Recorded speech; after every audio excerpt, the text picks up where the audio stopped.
अच्छी बात है ये। ठीक है, मैं यही पढ़ा रहा हूँ अभी आपको। तो हम बात कर रहे हैं स्प्रिंग्स की। ठीक है, what is spring? Spring, it is an elastic element. It is an elastic element. It is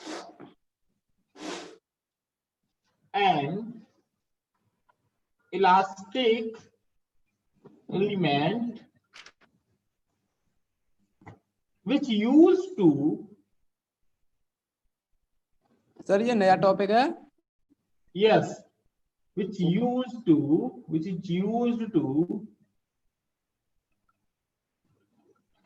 absorb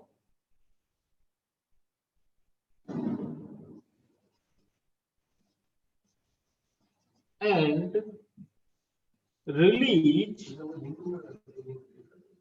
the energy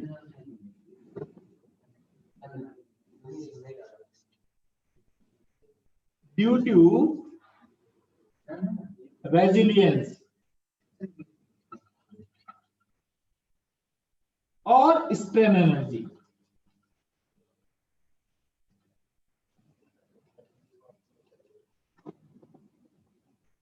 clear? Spring क्या है?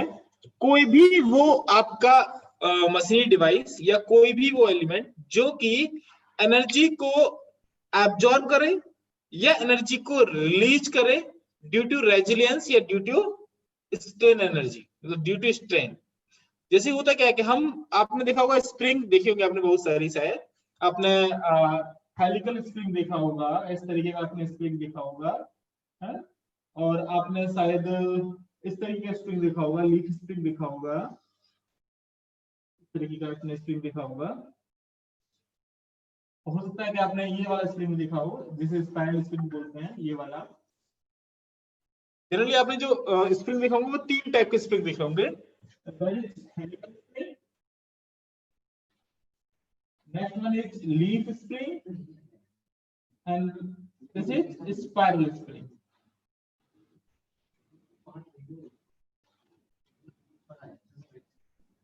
स्पाइरल स्प्रिंग है ना? तो आपने शायद 3 टाइप के स्प्रिंग जनरली देखे ही होंगे, है ना? इन तीनों स्प्रिंग का काम क्या है? क्या यदि मैं बोलूं कि इस स्प्रिंग को एक्सप्लेन करो, तुम क्या करेंगे? स्प्रिंग को मतलब उसकी प्रॉपर्टी को एक्सप्लेन करना है ना? जो स्प्रिंग का काम है उसे एक्सप्लेन करना है ना? मैं कैसे बताऊंगा कोई चीज स्प्रिंग है? भाई हर चीज मटेरियल है, हर चीज स्प्रिंग जो हो या कोई और चीज हो, वो सब चीज आपकी कहीं ना कहीं स्टील से बनी होगी। हो सकता है कि वो आपका माइल्ड स्टील से बनी हो, है ना, क्रोम स्टील से बनी हो। हाँ, तो वो सब कुछ मटेरियल ही ना। उस मटेरियल की प्रॉपर्टी या उस मटेरियल की शेप उसका नाम डिसाइड करती है ना? तो स्प्रिंग क्या है? स्प्रिंग इज अ डिवाइस और spring is an elastic element which used to absorb and release the energy due to resilience. ठीक है, रेजिलियंस का मतलब होता है हमारा, हिंदी में बात करें तो विकृति ऊर्जा। ठीक है, और स्ट्रेन को भी क्या बोलते हैं? विकृति ऊर्जा। ठीक है, तो ये क्या होता है आपका? विकृति ऊर्जा। ओके बेटा, क्लियर हो रहा है टॉपिक? डेफिनेशन क्लियर हुआ आपको सभी को स्टूडेंट्स? Yes sir.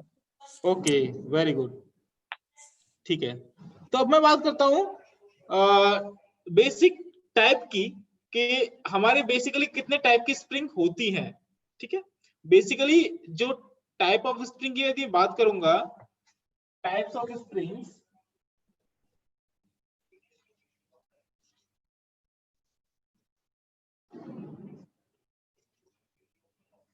तो हम जो यहां पढ़ेंगे वो पढ़ेंगे according to their utilization of force, कि हम किस तरीके का फोर्स उस पे यूज कर रहे हैं। ठीक है, तो according to their utilization of force there are 2 types of spring are used in our mechanical engineering.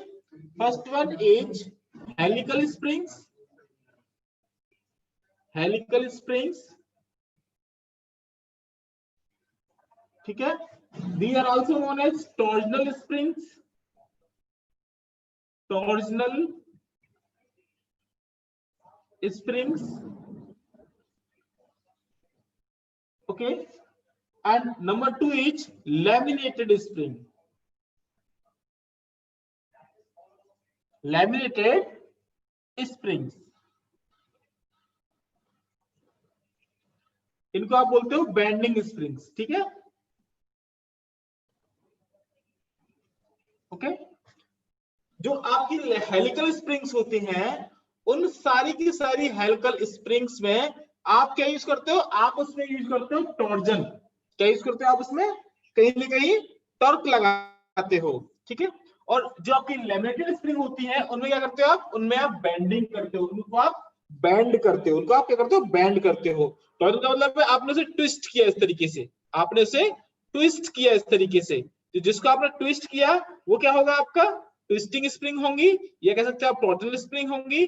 जो आपकी बैंड होंगी इस तरीके से, बैंड जैसे होंगी, उन्हें बोलेंगे आप बैंडिंग स्प्रिंग्स, ठीक है। अब हम यदि बात करें स्प्रिंग की, तो हम जनरली जो स्प्रिंग में यहां करने वाले हैं, वो करने वाले हैं उनकी एनालिसिस।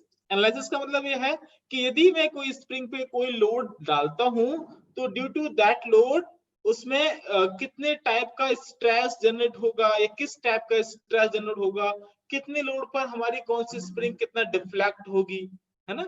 जब आप स्प्रिंग पर लोड डालते क्या होता है, या तो ये कंप्रेस होती है या फिर एक्सपेंड होती है। अब हेलिकल स्प्रिंग के ही ले लीजिए, हेलिकल स्प्रिंग आपकी जनरली मार्केट में दो टाइप की होती है, एक होती है आपकी ओपन कॉइल, एक होती है आपकी क्लोज्ड कॉइल, है ना। हेलिकल स्प्रिंग की बात करता हूं, तो there are two types of helical spring are used. Number 1 is closed coil, closed coil helical springs,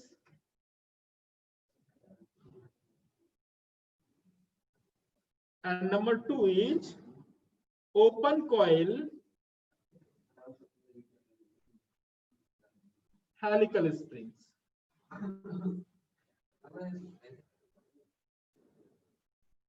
okay। अब क्लोज कॉइल कैसी होती है, मैं आपको जरा डायग्राम बनाता हूं इसका, क्लोज कॉइल कैसी होती है। अभी बिल्कुल आइडिया आपको हो जाएगा, तुरंत देखते ही हो जाएगा। अब समझ जाओगे सर मैं तो ये स्प्रिंग देखा है। क्लोज्ड कॉइल और हेलिकल ओपन कॉइल आपका बिल्कुल डिसाइड हो जाएगा 2 सेकंड में, आपने देखा होगा।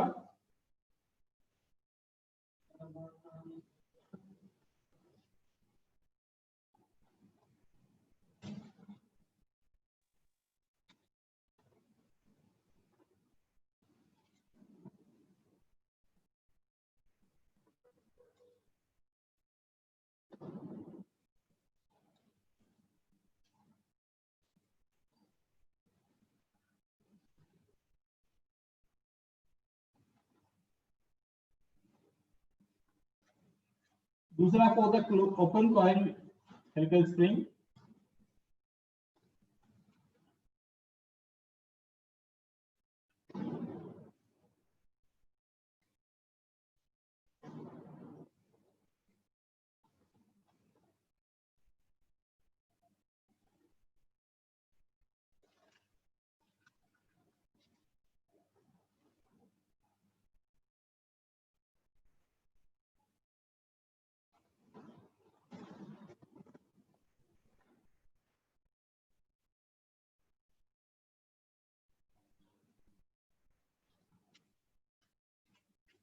देखिए यहाँ 2 डायग्राम मैंने ड्रॉ किए हैं।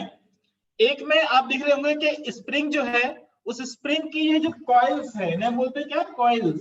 क्या बोलते हैं इन्हें हम, कॉइल बोलते हैं, ठीक है। कुंडली ऐसा करके आपका बनी होती है, उन्हें बोलते हैं कॉइल्स, ठीक है। तो ये कॉइल्स आपस में क्या है, बिल्कुल एक के साथ चिपकी हुई है, आपस में क्या है, मैच एक दूसरे से। और यहाँ जो आपकी कॉइल्स है, ये जो आपकी कॉइल्स हैं, ये जो आपकी कॉइल्स हैं, इन कॉइल्स के बीच में एक आपका गैप है। क्या है, गैप है। तो देयर इज नो गैप, यहाँ क्या आता है, नो गैप, कोई गैप नहीं है आपका। और यहाँ क्या है आपका, गैप है।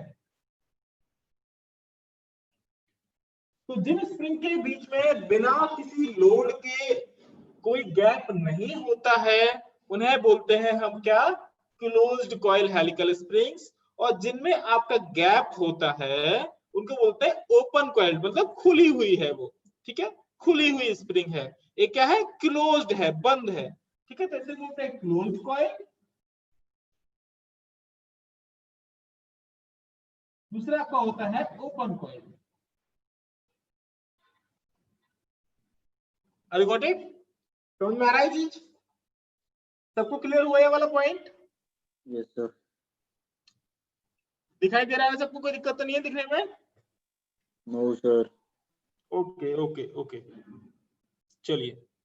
तो दूसरा हम ये देखते हैं, जैसे कि बात करता हूं लैमिनेटेड स्प्रिंग की। लैमिनेटेड स्प्रिंग की, तो लैमिनेटेड स्प्रिंग को जनरली बोला जाता है, ये भी आपकी जनरली दो ही टाइप की होती हैं। एक आपकी होती है क्वार्टर इलिप्टिकल, एक सेमी इलिप्टिकल। एक आपकी होती है सेमी इलिप्टिकल, सेमी इलिप्टी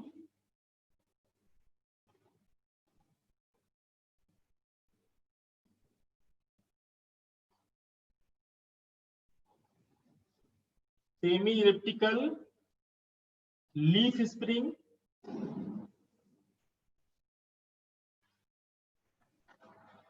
दूसरी आपकी होती है क्वार्टर इलिप्टिकल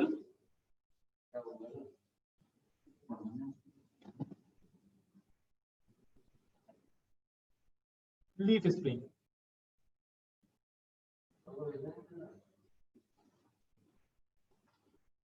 ठीक है, अब इलिप्टिकल और सेमी इलिप्टिकल और क्वार्टर इलिप्टिकल से क्या मतलब, आपको समझ में आ रहा है चीज? आप लोगों ने इलिप्स देखा है?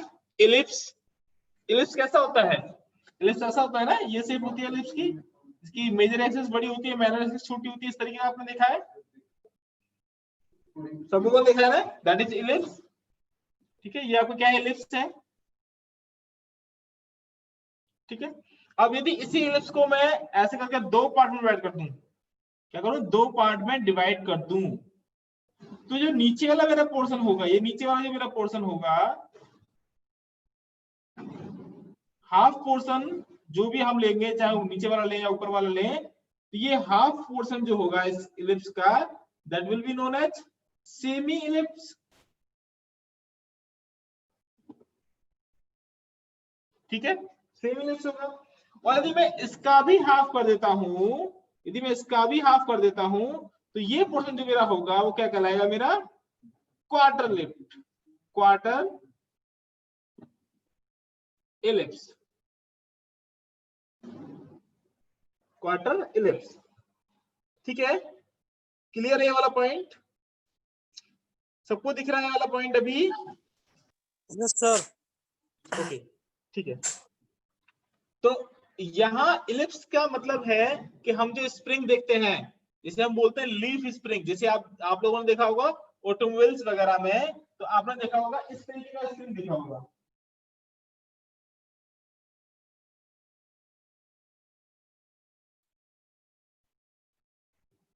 सबके पास ट्रैक्टर ट्रॉली सब कुछ होता है, आपस में देखे होंगे आपने, आप लोगों ने गांव में ट्रक सब लोगों ने देखे हैं। तो ये जनरली आपको देखने के लिए हर जगह अपने बचपन से देखते आ रहे हैं सबको, तो ये आपने देखा होगा।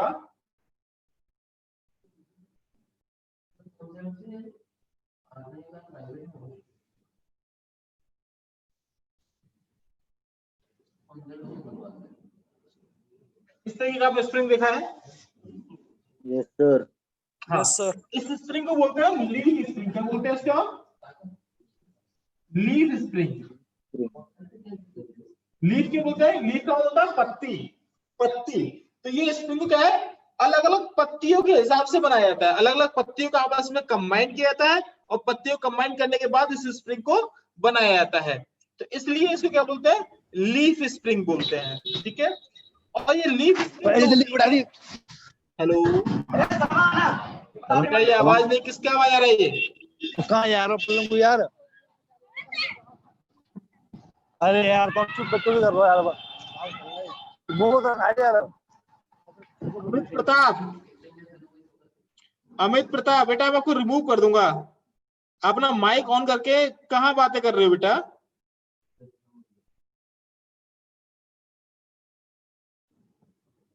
चलिए अब बातें कर दिया, कोई दिक्कत नहीं, आपको रिमूव कर दिया मैंने। हाँ, तो ये आपने लीफ स्प्रिंग देखा है ना, ये लीफ स्प्रिंग यदि हम कंप्लीट लीफ स्प्रिंग यूज करें तो इस लीफ स्प्रिंग का जो शेप होगा वो कैसा दिखाई देगा आपको, एलिप्स शेप दिखाई देगा, मगर कैसा वाला, semi elliptical shape. Complete ellipse दिखाई नहीं देगा, सेमी इलिप्स दिखाई देगा। तो इसलिए ऐसी स्प्रिंग को बोलते हैं हम सेमी इलिप्टिकल स्प्रिंग। और दूसरा यदि यही स्प्रिंग दिखाया जाए तो इसको भी आप ऐसे यूज कर रहे हैं,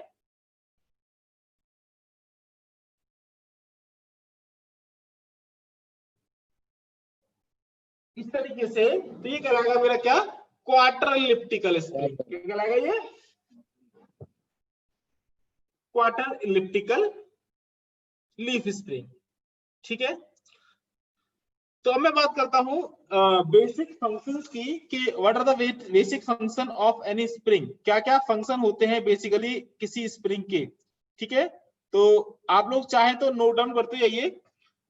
जनरली आपने देखा होगा स्प्रिंग का काम क्या है, स्प्रिंग के काम के according the basic function of a spring is that absorbing, controlling, absorbing and controlling the forces of any shocks and of any vibration। यदि कहीं आपने देखा होगा कहीं धक्का लग रहा है बार बार, या आप लोग देखते होंगे, आप लोगों ने बचपन में साइकिल चलाई हुई है, या शायद कुछ लोग बच्चे अभी चलाते होंगे साइकिल, तो साइकिल में जो आपका गद्दी जिस पे आप बैठते हो, उस गद्दी में आपने देखा होगा स्प्रिंग लगी होती है।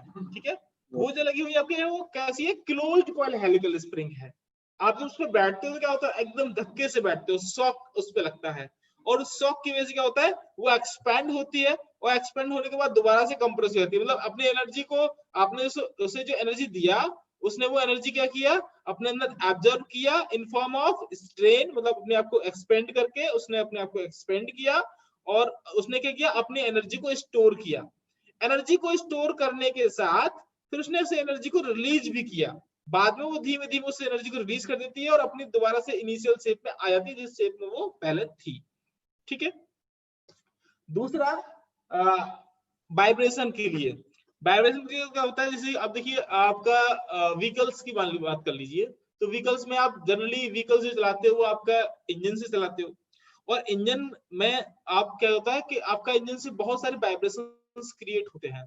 है, यदि मैं स्प्रिंग का सिस्टम नहीं लगाऊं, यदि मैं मान लीजिए कार आपके पास है और उस कार में आप बैठे हो, और आप जिस गद्दी पे बैठते हो कार की पे, वहां यदि स्प्रिंग न लगे हो, तो क्या होगा, जो वाइब्रेशन आपका क्रिएट कर रहा है इंजन, वो वाइब्रेशन आपकी बॉडी तक आएंगे, है ना। और यदि मशीन्स में वाइब्रेशन वगैरह हो रहा है तो क्या होगा, जो जहां नट बोल्ट वगैरह लगे हुए हैं, तो वो वाइब्रेशन की हेल्प से क्या होगा, नट बोल्ट आपस में धीमे धीमे हिल के ढीले हो जाएंगे और खुल जाएंगे, है ना, या कोई और भी उसमें एक्सीडेंट वगैरह हो सकता है। तो इसलिए जनरली जो स्प्रिंग्स हैं उनका यूज कुशनिंग, absorbing और controlling of energy due to shocks and vibrations के लिए किया जाता है। जिसका जो बेस्ट एग्जांपल है आपको बता दूं, दैट इज कार। कार में आप जो स्प्रिंग यूज करते हो वहां वाइब्रेशन भी होते हैं, वहां कुशनिंग के लिए भी यूज करते हो, आप एनर्जी को एब्जॉर्ब करने के लिए भी यूज करते हो। ठीक है, स्प्रिंग्स और रेलवे बफर्स, तो आपने देखा होगा रेलवे की जो बड़ी बड़ी बोगी होती है, उन बोगियों में भी क्या होता है, नीचे स्प्रिंग लगी होती है ना, हेलिकल स्प्रिंग लगी होती है, वहां भी स्प्रिंग का यूज है ना। तो वो रेलवे बफर्स की मैं आपका यूज करते हैं स्प्रिंग को, तो जो आपके स्प्रिंग है वहां पर कैसे होती है, as a railway buffers use होती है to control energy, spring support and vibration damper. तो ये आपका स्प्रिंग सपोर्ट्स के लिए भी यूज होती है और वाइब्रेशन डैम्पर की जगह भी यूज करती है, वाइब्रेशन को कम करने के लिए। ठीक है, कंट्रोल ऑफ मोशन, कहीं कहीं आप जो मोशन को कंट्रोल करने के लिए अपना स्प्रिंग का यूज करते हो। ठीक है, जनरली आप देखो आपके पास कैम एंड फ्लोर मैकेनिज्म होता है, तो कैम एंड फ्लोर मैकेनिज्म में कोई भी आपका मैकेनिकल जॉइंट नहीं होता। कैम एंड फ्लोर मैकेनिज्म आपको बता दूं मैं, जो आपका इंजन है, उस इंजन में जो आपका ये आपका इंजन है, ये आपका सिलेंडर है, इस सिलेंडर में आपने वाल्व लगा रखा होता है, एक इनलेट वाल्व, एक आउटलेट वाल्व। इस वाल्व के ऊपर यहाँ पर एक इस तरीके से ये वाल्व लगा होता है इधर दोनों तरफ। तो इस वाल्व को ऑपरेट करने के लिए, इस वाल्व को ऑपरेट करने के लिए यहाँ पर एक फॉलोअर लगा होता है। ठीक है, इस फॉलोअर को जो मोशन देता है, मतलब इसे अपवर्ड और डाउनवर्ड मोशन मिलता है। भाई ये वाल्व क्या करेगा, ये वाल्व इस पे प्रेशर डालेगा तो ये आपको खुल जाता है, ये रिलीज कर देगा तो ये बंद हो जाता है। तो ये प्रेशर आएगा कहां से? इस फॉलोअर से आएगा। इस फॉलोअर को मोशन कौन देगा? कैम देगा, ठीक है। और इस कैम को मोशन कौन देगा? ये जो पिस्टन चल रहा था इसमें, ये जो पिस्टन चल रहा है ना, वो डायरेक्टली कहीं ना कहीं कनेक्टेड होता है आपका कैम शाफ्ट से, कि कैम शाफ्ट का आपका पिस्टन आपका जो पावर होता है वो जाता है क्रैंक शाफ्ट पे, और क्रैंक शाफ्ट का कनेक्शन होता है आपका किससे? कैम शाफ्ट से। यहाँ लगी होती है कैम शाफ्ट, कैम शाफ्ट, ठीक है। तो अब इस कैम शाफ्ट और कैम शाफ्ट पे जो लगा हुआ आपका कैम है, ये आपका जो कैम लगा हुआ है, इस कैम का कनेक्शन किससे है? फॉलोअर से है, फॉलोअर से है, ठीक है। तो इस फॉलोअर और कैम के बीच में कोई भी मैकेनिकल जॉइंट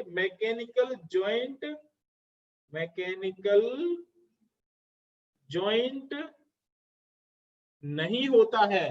नहीं आप इसमें नट बोल्ट लगाते हो, नहीं आप इसमें वेल्डिंग करते हो। जनरली आप तीन टाइप के जॉइंट लगाते हो, एक आपका होता है टेम्परेरी, एक आपका होता है परमानेंट, और तीसरा आपका होता है सेमी परमानेंट।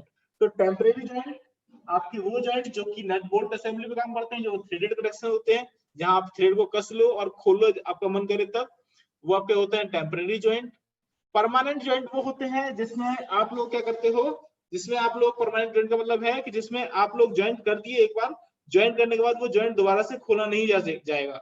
यदि इसे आप खोलोगे तो आपका जो मटेरियल है उसमें कहीं ना कहीं डिस्टॉर्शन आ जाएगा। जैसे कि हम बात करें रिवेट जॉइंट की या वेल्डिंग जॉइंट की। वेल्डिंग आपने जो दो मेटल पे कर दिया एक बार, तो क्या होगा? फ्यूजन के थ्रू आपका दोनों मटेरियल अपना बेस मटेरियल के साथ या पेरेंट मटेरियल के साथ क्या होगा, वो दोनों क्या होते हैं आपस में फ्यूजन के थ्रू मिक्स हो जाते हैं। अब यदि आप उसे तोड़ना चाहोगे तो आपको उसे काटना ही पड़ेगा कनेक्शन को, आपको कनेक्शन डिस्ट्रॉय करना पड़ेगा, वो दोबारा उस तरीके से शेप में नहीं आएगा।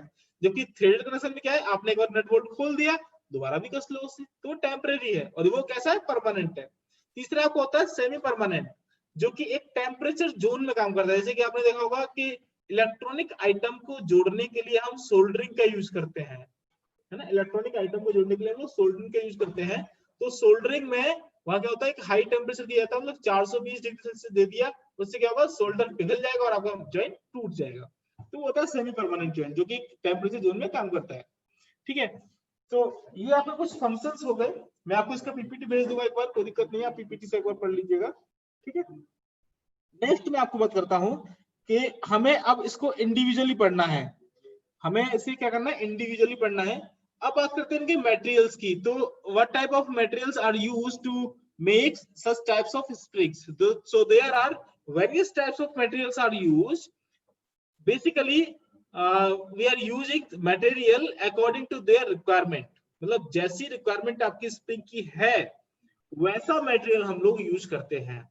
सपोज कीजिए कि आपको सस्ता मटेरियल चाहिए, है ना, और नॉर्मली एक बहुत कम स्ट्रेस और कम मतलब स्टैटिक लोड के लिए आपको स्प्रिंग का यूज करना है, तो उसके लिए हम लोग हार्ड ड्रॉन वायर का यूज करते हैं, ठीक है। हार्ड ड्रॉन वायर मटेरियल का नाम है, हार्ड ड्रॉन वायर मटेरियल, जिसमें हम लोग क्या करते हैं, उसमें उसका जो आपका यूजिंग टेम्परेचर होता है वो लगभग 120 डिग्री सेल्सियस तक होता है, उससे ऊपर टेम्परेचर वो काम नहीं करता है।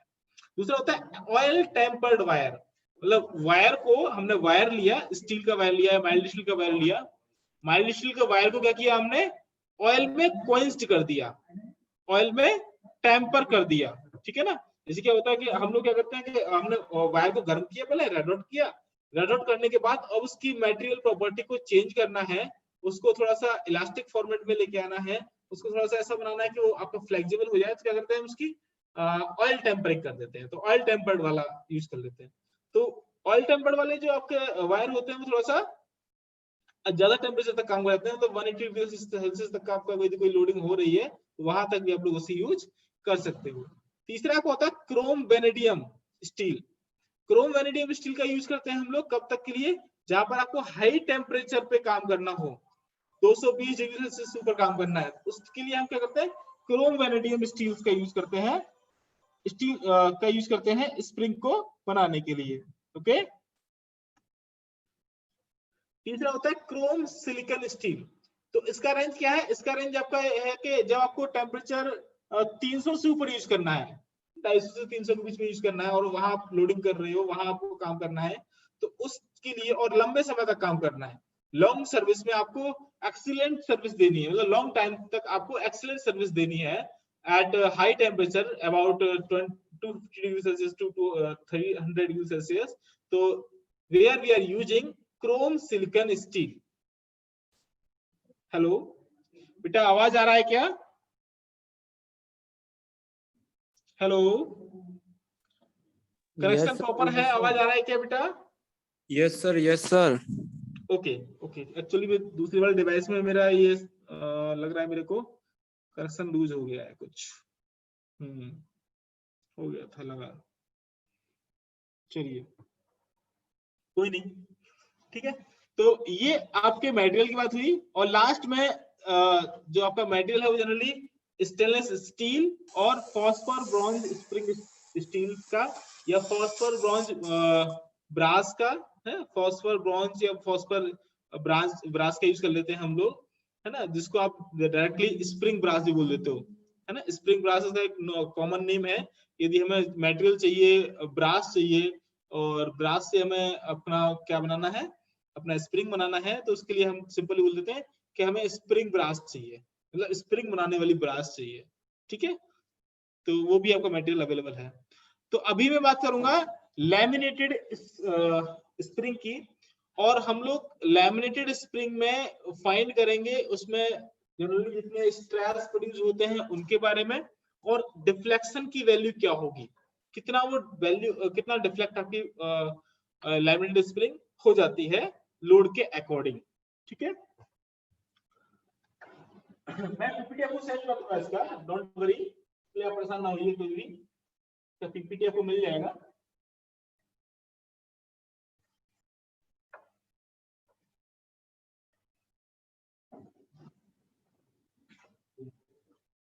और जो मैं पढ़ा रहा हूँ आप नोट कर लीजिए एक बार।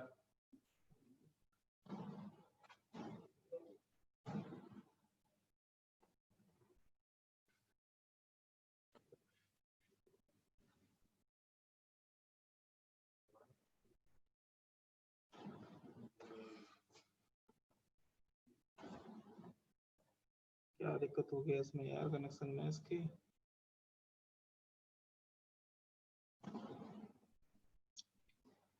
क्या है कि इससे मालूम होता रहता है मेरे को कि हमारा जो क्लास है वो प्रॉपर चल नहीं रहा है, चल रहा है नहीं चल रहा है, इसमें क्लास चलता रहा है दूसरी जगह।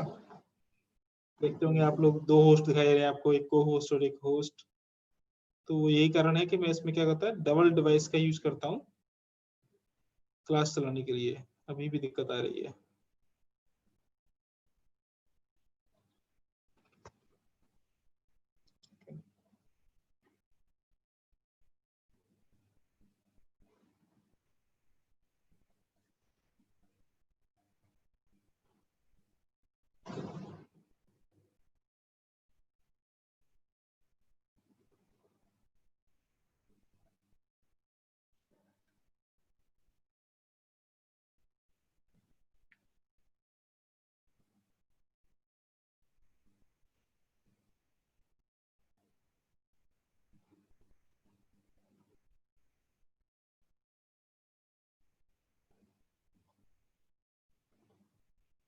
चलिए, कनेक्शन आ गया तो फिर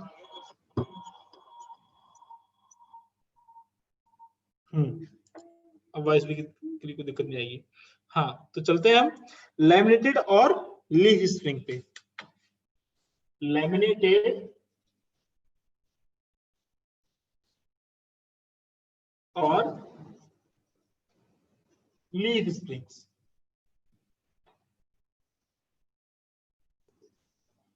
तो मैं इसमें आपको जो स्प्रिंग यूज कर रहा हूं उसके लिए पार्ट ए यूज कर लेते हैं, that is semi elliptical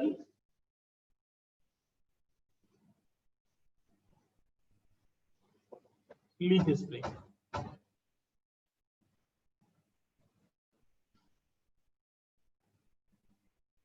okay, देखिए सेमी इलिप्टिकल लीफ स्प्रिंग कैसी होती है, कुछ इस तरीके की है।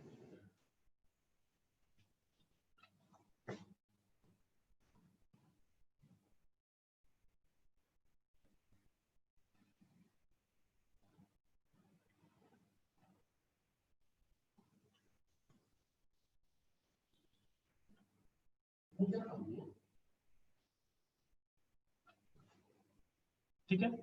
इस स्प्रिंग में नीचे अलग अलग साइज की पत्तियां लगी होती हैं, लीव्स लगी होती है मतलब, और इन लीव्स का जो साइज होता है वो ट्रेंगुलर शेप में आपका रिड्यूस होता है। मतलब जितना साइज यहाँ रिड्यूस हो रहा है, यदि मान लीजिए ए साइज यहाँ रिड्यूस हो रहा है तो ए ही साइज ही यहाँ रिड्यूस होगा, है ना। ऐसे ही ए साइज यहाँ रिड्यूस होगा तो ए साइज यहाँ भी रिड्यूस होगा, ठीक है। ऐसे करके इसका साइज जो है वो इक्वली दोनों साइड बराबर बराबर आपका रिड्यूस होता जाता है।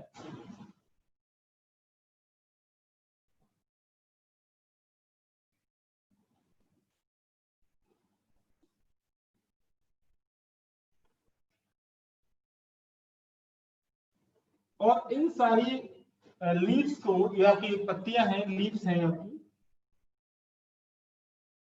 ये आपकी लीफ है ना, ये आपकी मेन लीफ है, इससे सारी पत्तियां कनेक्टेड हैं, ठीक है। और इन सारी लीव्स को जोड़ने के लिए हम लोग यूज करते हैं यहाँ पर क्या, नट बोल्ट असेंबली का यूज करते हैं। Generally nut bolt assembly use करते हैं, मगर कहीं कहीं जहां आपका लाइट वेट स्प्रिंग यूज होती है वहां पर कभी क्या होता है कि वो लोग जो है अपना यूज कर लेते हैं इसका क्लैंप का, यू क्लैंप टाइप की क्लैंप आती है, उसको भी वो लोग यूज कर लेते हैं। तो वो अपनी अपनी सहूलियत वाली बात है कि वो क्या यूज कर रहे हैं, हमारे पास क्या अवेलेबल है उस चीज का हम यूज कर सकते हैं इसे आपस में बांध रखने के लिए। अब ये क्या होगा, अब इसमें मैं यहाँ बोल्ट लगा दिया है, तो बोल्ट से क्या होगा कि सारी की सारी पत्तियां आपस में एक तरीके से अटैच रहेंगी, और जितना फोर्स यहाँ आपका होगा वो फोर्स इक्वली इस पत्ती में, इस पत्ती में, इस पत्ती में बराबर बराबर क्या होगा, डिस्ट्रीब्यूट होता जाएगा। तो डिस्ट्रीब्यूशन ऑफ फोर्सेस क्या होगा, यहाँ पर इक्वल होगा। ये दोनों आपका पोर्शन, ये वाला और ये वाला, इसे बोलते हैं आई एंड, क्या बोलते हैं इसे, आई एंड बोलते हैं इसे, आई एंड बोलते हैं। ये आपका आई एंड कनेक्टेड होता है वहां जहां पर हमें इसे लोडिंग देनी है, ठीक है, जहां पर इसे लोडिंग देनी है। और ये वाला जो बोल्ट वाला पोर्शन है ये आपका कनेक्टेड होता है किससे, जहां पर आपका व्हील्स लगे होते हैं, पहिए जहां लगे होते हैं ना, पहिए के ऊपर या पहिए के नीचे से, पहिए के ऊपर ही कनेक्ट किया जाता है, ताकि आपका जो पूरा बॉर्डर है या फिर आपका जो पूरा बोगी का सिस्टम है या फिर आपका पूरा जो आपका अटैचमेंट है वो इसके ऊपर होल्ड ऑन रहे और इसके ऊपर आपका लोड अप्लाई कर सके, ठीक है। तो ये कहीं ना कहीं ऐसा काम, यदि मैं इसे अपोजिट कर दूं, इसे मान लीजिए मैं अब उल्टा कर देता हूं, इसी में मान लीजिए उल्टा कर देता हूं, तो क्या होगा, यहाँ पर पहले सीधा कर लो, चलो, तो क्या होगा, टोटल जो लोड होता है वो कहाँ जाता है, वो टोटल लोड तो यहाँ आएगा डब्ल्यू, टोटल लोड कहाँ आएगा, टोटल लोड तो यहाँ आएगा बिल्कुल सेंटर में डब्ल्यू। तो ये डब्ल्यू जो होगा, यदि ये स्प्रिंग आपकी इक्वल है दोनों साइड, इस साइड और इस साइड, तो क्या होगा, ये डब्ल्यू आपका डिवाइड हो जाएगा दो पार्ट में, इसमें W/2 और W/2 में, है ना। यदि मैं अब इस वाली स्प्रिंग को जरा उल्टा करके देखूं तो कहीं ना कहीं मुझे ऐसा लग रहा है ना कि ये सिंपल सपोर्टेड बीम की तरह काम कर रही है, ये स्प्रिंग आपकी सिंपल सपोर्टेड बीम की तरह काम कर रही है। देखिए यदि मैं इसे उल्टा कर दूं तो W का आपका सेंटर में W लग गया फोर्स W, और ये आपका सपोर्ट हो गया W/2 और W/2, just like a beam की तरह काम कर रही है ना। इसे या तो पहिए में सपोर्ट यहाँ होती है या फिर इस जगह होती है ना। तो कहीं ना कहीं आपका जो लोड का डिस्ट्रीब्यूशन है वो एक सिंपल सपोर्टेड बीम की तरह यहाँ पर यूज किया जाएगा। अब यदि मान लीजिए कि इस टोटल स्प्रिंग की लेंथ यहां से लेकर यहां तक L है, क्या है, L है, तो इस सिंपल सपोर्टेड बीम की लेंथ भी आप L मान लेंगे, L मान लेंगे, जिसपे कि इसका सेंटर से डिस्टेंस जो होगा वो क्या होगा, L/2, हाफ होगा ना, तो L/2 2 हो जाएगा। ठीक है, अब आप अपने हिसाब से इसको नोमेनक्लेचर कर दीजिए। तो मैंने से बोल दिया ये ए पॉइंट है, ये बी पॉइंट है और ये सी पॉइंट है। तो जो पॉइंट आपने यहाँ पे दिए वही पॉइंट आप ऊपर दे दीजिए कि भाई ये ए पॉइंट है, ये बी पॉइंट है और ये वाला सी पॉइंट है। ठीक है, दे दिया आपने। अब यहां आप लिख सकते हो according to diagram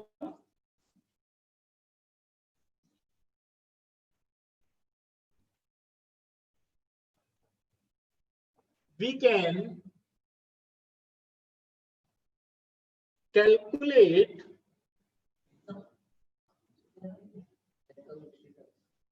the bending moment of semi-elliptical spring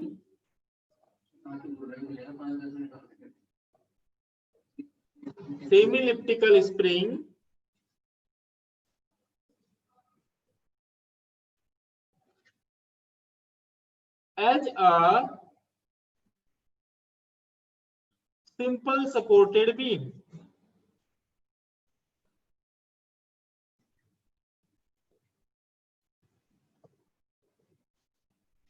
ऐसे मान लेता हूं मैं कि आपका ये जो क्या बोलते हैं से स्प्रिंग है वो कैसे काम कर रही है, सिंपल सपोर्टेड बीम की तरह काम कर रही है। तो उसके लिए हम आराम से उसका बेंडिंग मोमेंट वगैरह फाइंड कर सकते हैं। क्यों कर सकते हो आप लोग?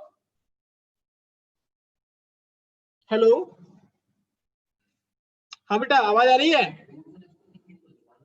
Yes sir, yes sir. कर सकते हैं आप लोग? क्या सर? तो क्या मतलब समझ में नहीं आया अभी? क्या किसने बोला क्या सर?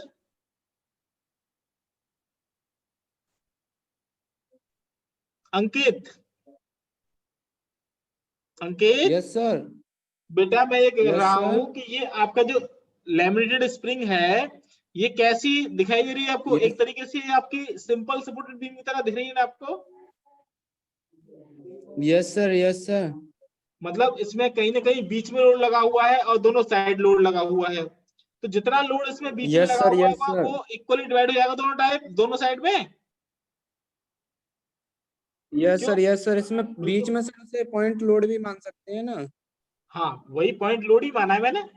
मैंने अब क्या किया है, मैंने कंबाइंड लोड करके उसे बीच में मान लिया है, पूरा लोड बीच में आएगा और वो ऑफ कोर्स बीच में आता ही है। यस भाई सर, ये यस वाला सर, पोर्शन यस कहाँ सर। कनेक्ट होगा? ये वाला पोर्शन कहाँ कनेक्ट होगा? ये वाला पोर्शन कनेक्ट होगा आपका कहाँ पर? ये वाला पोर्शन कहाँ होगा आपका? ये कनेक्ट होगा आपका व्हील के ऊपर। कहाँ होगा? और व्हील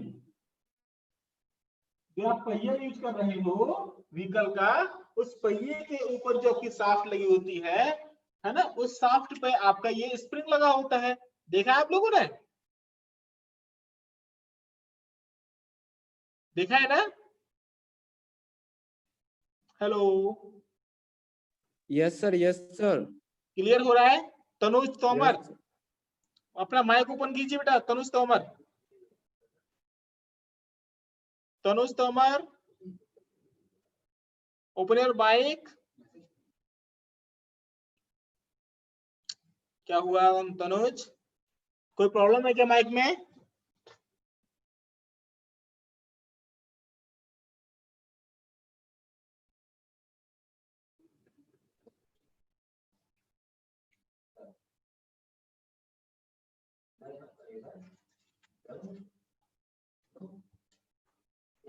तनुज, तनुज यस, और यार बेटा मेरी आपके पास लग रहा है मुझे वो रिप्लाई करेगा ही नहीं बच्चा। तो देखिए मैंने मान लिया कि यहाँ जो आपने स्प्रिंग में ये जो लीव्स यूज की हुई हैं, पत्तियां आपने जो यूज की हुई हैं, वो पत्तियां कैसी होंगी? कैसी होंगी?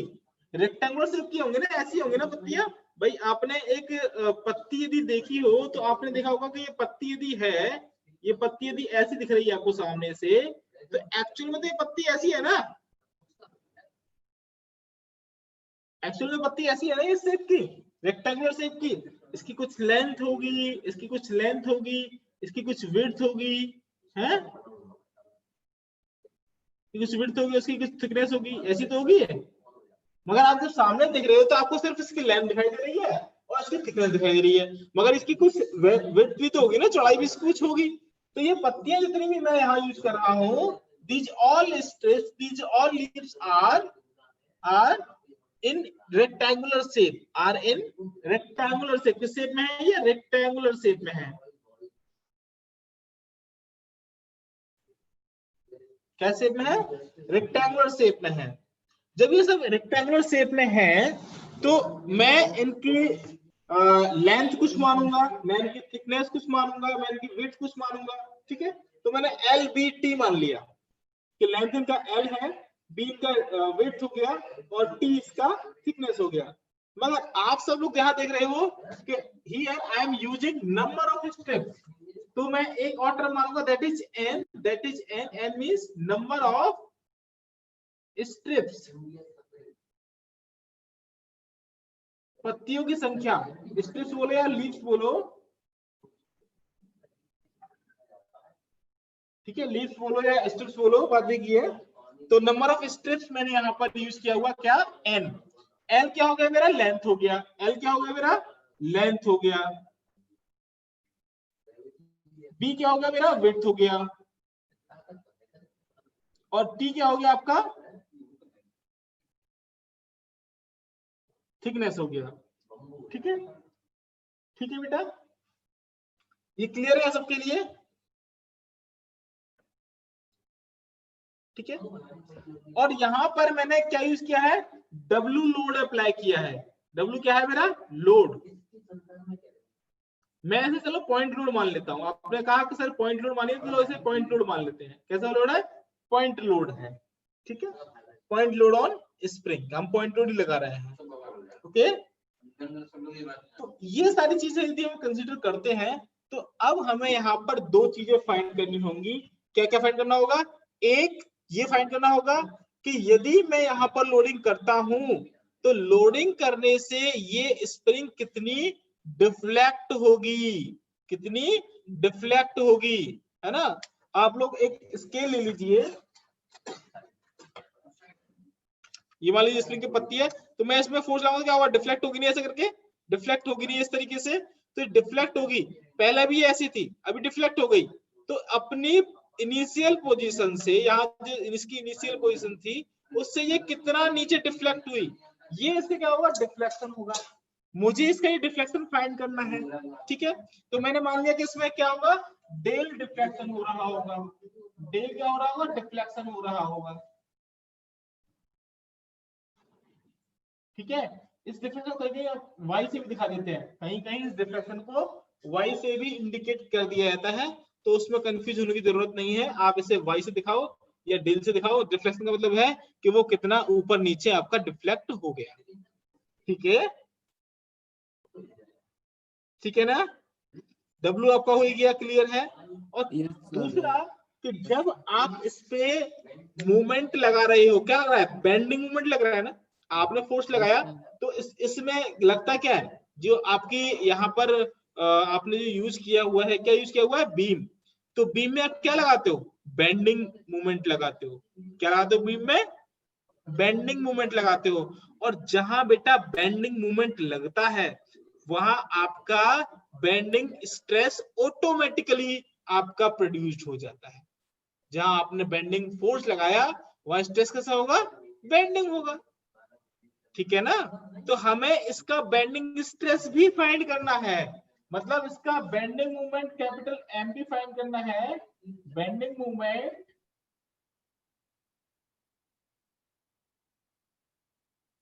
और इसका बेंडिंग स्ट्रेस सिग्मा बोल देते हैं, सिग्मा बी।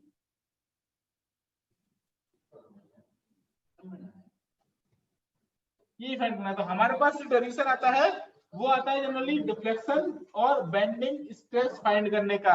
ये तो जो बेंडिंग मूवमेंट है ये तो इसका कॉमन पार्ट है, तो हमें निकालना ही पड़ेगा, यदि हम चाहे ये निकाले चाहे ये निकाले। ठीक है स्टूडेंट, तो आज के लिए सिर्फ इतना ही। नेक्स्ट क्लास में मैं आपको इसका डेरिवेशन कराऊंगा। डेरिवेशन में इसका डिफ्लेक्शन इक्वेशन निकालेंगे हम लोग इसका, और इसका हम स्ट्रेस इक्वेशन फाइंड करेंगे, किसमें कितना स्ट्रेस प्रोड्यूस होता है, कितना बेंडिंग स्ट्रेस प्रोड्यूस होता है, ठीक है। Then after I will discuss about torsion equation और आल्सो टॉर्जन स्प्रिंग्स, और here there again we will find out the value of stress produced in that spring, in that helical spring, and also we have to find out the value of deflection in torsion springs.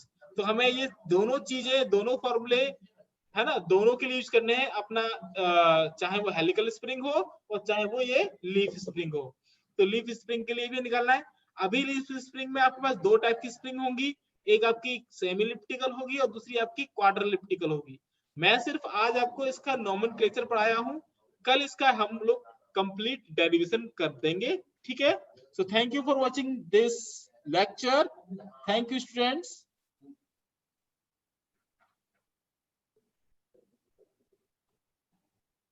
बेटा समझ में आया चीजें? Yes sir, yes sir. Clear हुआ? Doubt जो थे आपके, मतलब आपका ऐसा लगा, ऐसा तो नहीं लगा कहीं कि कोई चीज मिसमैच कर रही हो या फिर आपसे पुराना सा रिलेट नहीं कर रही होगी, ऐसा कुछ था? No sir, no sir. नहीं ना, सारा कुछ पुराना ही है, बस थोड़ा सा क्या है, ये एक प्रैक्टिकल अप्रोच हो गया आपके पास। ये क्या है? प्रैक्टिकल अप्रोच है आपके पास। जो आप लोग देखते आ रहे थे बचपन से, उसमें कौन सा स्ट्रेस निकलेगा, उसमें कौन सा फॉर्मूला अप्लाई होगा, ये चीजें अभी तक आपको नहीं पता थी। और आज से आप हर एक स्प्रिंग का ये फाइंड कर लोगे कि भाई ये स्प्रिंग है तो इस स्प्रिंग में कितना स्ट्रेस लग रहा है, ये कितना एक्सपेंड हो जाएगी, ये कितना डिफ्लेक्ट हो जाएगी, है ना? Okay okay sir. So thanks again.